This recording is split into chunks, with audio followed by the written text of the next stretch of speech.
tara, samahan nyo kami dito sa aming pinuntahan para i-celebrate ang birthday ni Popoy. So, pumunta nga kami dito sa May Laguna, sa isang resort dito sa Laguna. So, ito yung parking nila and hindi ko na nga nakuhanan kung paano kami pumasok sa kanilang front desk. So, dito na lang tayo mag-start sa aming room dito sa taas. Ayan, so yung nirent namin na room is yung kanilang executive room dahil naubusan na kami ng ibang room. Yung room namin. So, ito ang room namin. Ayan. Ayan, dyan kami naka-check-in. Okay? So, umpisa na natin. So, 6 a.m. in the morning, nagising ako ng maaga para ikutin ko itong kanilang resort. At ayan nga ang kanilang mga ibang room. Ayan. Ganyan ang style ng kanilang ibang mga room. So, dito, sobrang luwang. Pwede ka pumunta doon sa dulong doon and umikot ka doon. And then, may makikita ka doon, garden. Wow. So, hindi ko na pinuntahan kasi sobrang layo kasi niya. So, pinuntahan na namin yan ng gabi. Nilakad na namin yan. Tinignan na namin kung anong view doon. So, ayun nga. And then, yung mga kubo naman yan, dyan ka pwedeng kumain. And then, magpapaluto ka dito sa restaurant na to. Diyan. May live band din dyan. And dyan ka magpapaluto ng gusto mong kainin. And then, pwede kang pumesa sa mga kubo. Then, punta naman tayo dito sa side na to. So, yan. Makikita mo yung room namin sa malayuan. And then, yung mga ibang room. So, yun yung room namin. Diba, sobrang layo na ng pinuntahan ko. Ang nilakad ko. So, yan yung room namin. Diyan. Then, punta naman tayo dito sa side na to. Marami pang mga rooms dito Gaya ng mga yan. Yan, isa rin yan sa mga style ng mga room nila dito. So, ayan. So, hindi ko na rin pinuntahan sa dulo. Ayan ang dulo. Ayan. And then, dito naman sa kabila. Ayan naman. Pwede mo rin lakarin dun sa dulo. Ayan. So, punta naman tayo dito sa gawi dito. Ayan. Sobrang luwang talaga dito sa kanilang resort. Ayan. Ito naman ang view. Diba sobrang luwang? Ayan. Pwede rin kayo mga dito marami. At mag-team building. Ayan. Pwede naman yung mga gano'n. So, dito naman tayo sa kanilang iba pang mga room. Yan. Sobrang dami talaga ng room nila. Isang swimming pool nila. Yan. Meron dito ang swimming pool. Dito pala sa banda sa amin, meron din kami swimming pool dyan. Ayan. Meron din yung mainit. Yung 44, ganyan, 44 degrees. Yan. Then, punta naman tayo dito sa iba pang mga room nila. Ayan. And then, dito sa banda dito, meron dito ang swimming pool. Ayan. So, umagang-umaga kasi yan nag-video ako. So, wala pang mga tao. Tulog pa siguro sila. Ayan ang kanilang swimming pool. And then, punta tayo dito sa banda rito. Ayan ang ibang mga room. Ayan.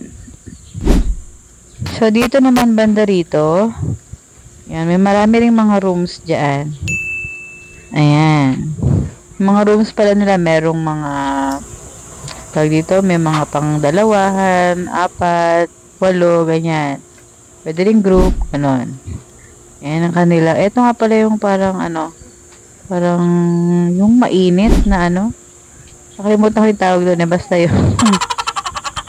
Tapos, punta naman tayo dito sa isa pang swimming pool nila. Bali, dalawa yung swimming pool pa dito So, puntahan natin. So, tara, tingnan natin. Ayan. So, dito pala sa papunta dito, dyan, banda, dyan papunta yung sa room namin. Ayan. So, pupuntahan muna natin yung sinasabi kong dalawa pang swimming pool. So, dito nga pala yung car park, banda. Ayan, dyan. And tara, puntahan na natin yung swimming pool na sinasabi ko.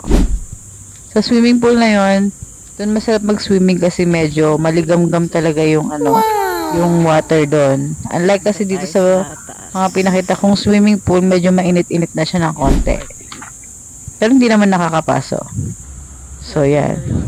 And nga pala yung kanilang front desk. Yan. Diyan ka mag-i-inquire. Diyan kami pumasok nung una naming dating na hindi ko na nakuhanan. So, dito sa banda to, akit naman tayo dito. Dito sa gawin dito, makikita mo yung kanilang restaurant. Ayan. Dito kami kumain ng lunch. Ayan, dito banda. Ayan, dyan ang kanilang restaurant. Actually, resto bar siya. Yan ang kanilang restaurant. Ayan, meron din silang only and meron din silang a la carte. So, dito yung sinasabi kong swimming pool. Ito yung isang swimming pool. So, syempre umaga, nililinis pa lang nila yan. Ayan.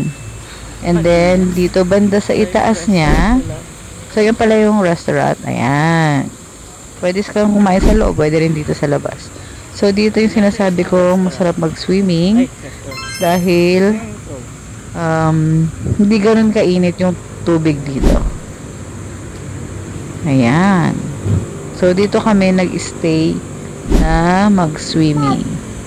Ito pala ay bukas 24 hours. Yung isa kasi hanggang 10 PM lang. So, tara, balik na tayo. Pero, sisilipin muna natin kung ano yung nasa taas nito. Na-curious kasi ako nung nakita ko na meron pa palang isang taas. Ayan. So, akyatin natin. Tingnan natin kung ano yung nasa taas. So, eto ang bumungad sa akin. Ayan. So, dito pwede kayo mag-picture-picture. Ganyan. And then, after nyan, balik na tayo. Yan, baba na tayo. At titignan naman natin dito sa gawi dito. So, yan. Pabalik na nga tayo sa loob. Ayan. So, dito, pabalik na tayo sa room namin. Ito yung sinasabi kong swimming pool. And then, ito rin yung mga iba pang rooms nila. So, sobrang daming rooms talaga. Ayan, ito yung swimming pool. So, hindi pa gumagana yung fountain kasi wala namang nag-swimming. Nililinis pa nila yan kasi sobrang aga ko ngang nag-video. Kaya wala rin kayong taong makikita dyan. Ayan. So, yun, pabalik na tayo sa aming room. Ayan, bawal nga palang kumain sa loob ng room. So, dito kayo sa mga cottage nila, ayan.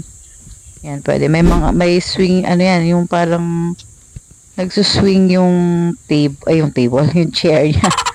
Ayan. So, dito pwede rin kayo magpamassage. Ayan, meron din silang ganon. So, ayan yung room namin sa taas.